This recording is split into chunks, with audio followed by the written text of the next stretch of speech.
Hello, dear students. Let's start our presentation.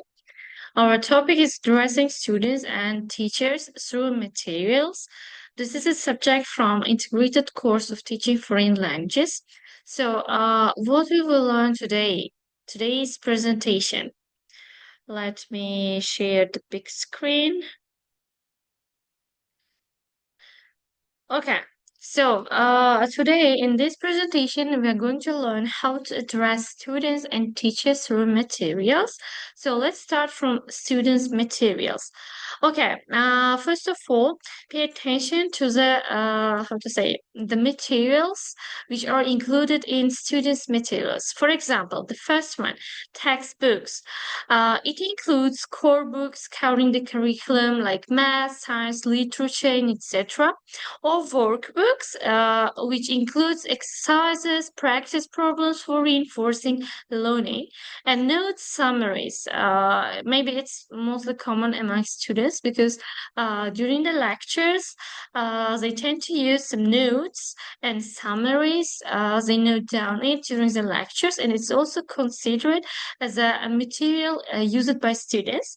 You can find key concepts in simplified form, often teacher-made or peer-shared.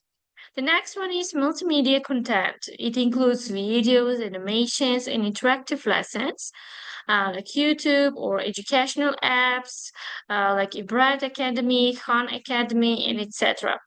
So next one is flashcards and quizzes. It can be helpful for memorization and self-assessment because just flashcards are easy to carry, easy to just follow, and how to say, and it's interesting. The next one is learning platforms like Google Classroom, Moodle, and etc. You know what? Nowadays, platforms are becoming more famous because after quarantine period, in most education or educational organizations and institutions, just they thought about to conduct lessons online using this kind of platforms because it's easy, it's not time consuming, everyone can have an access, and etc. So this is really useful. So about teachers' material, what teachers' material include? So the first one is lesson plans. Teachers cannot imagine their lessons without their lesson plans. Where you can see some structured guides outlining objectives, activities, and assessments. And in lesson plans, everything will be included. About it's kind of map of the lesson. Next one is teacher guides and manuals, which companion books, the textbooks with answer and teaching tips.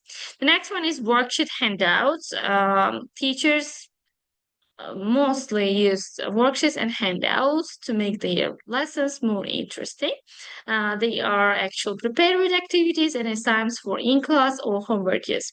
Next one is assessment tests, quizzes, rubrics for grading student understanding. So, teachers cannot imagine their teaching life, without assessment because it is the main thing in learning and teaching process.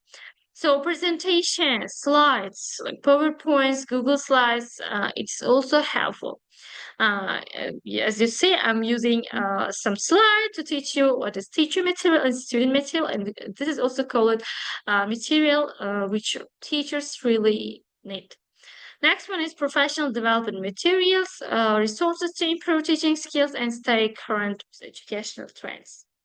So next, digital tools and platforms. Actually, it can be used by both teachers and students. They are Google Workspace for education, Khan Academy, Quizlet, Kahoot, and etc. And the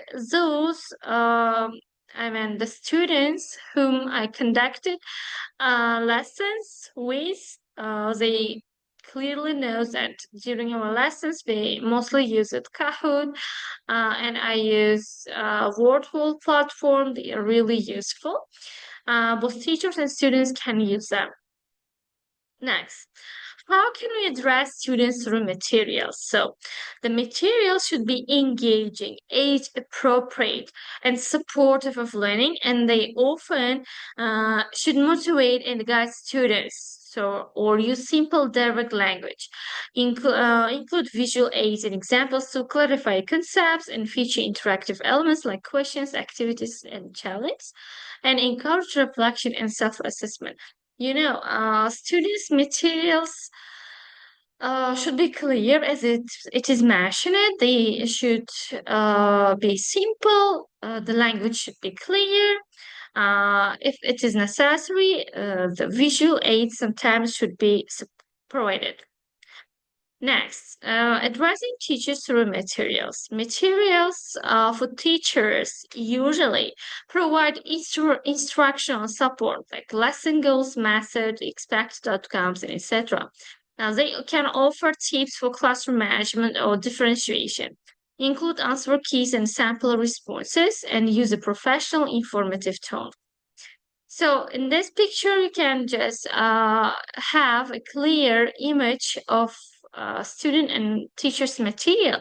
The first picture for students, like this, it is the handout, how to say, that students use, the handouts that appear, uh, so how to say, it's handout and visual aids that students use during the lesson, but it will be usually prepared by teachers, and it is how it appears. Like, let's explore how plants grow. Observe a plant and label its parts in the diagram below.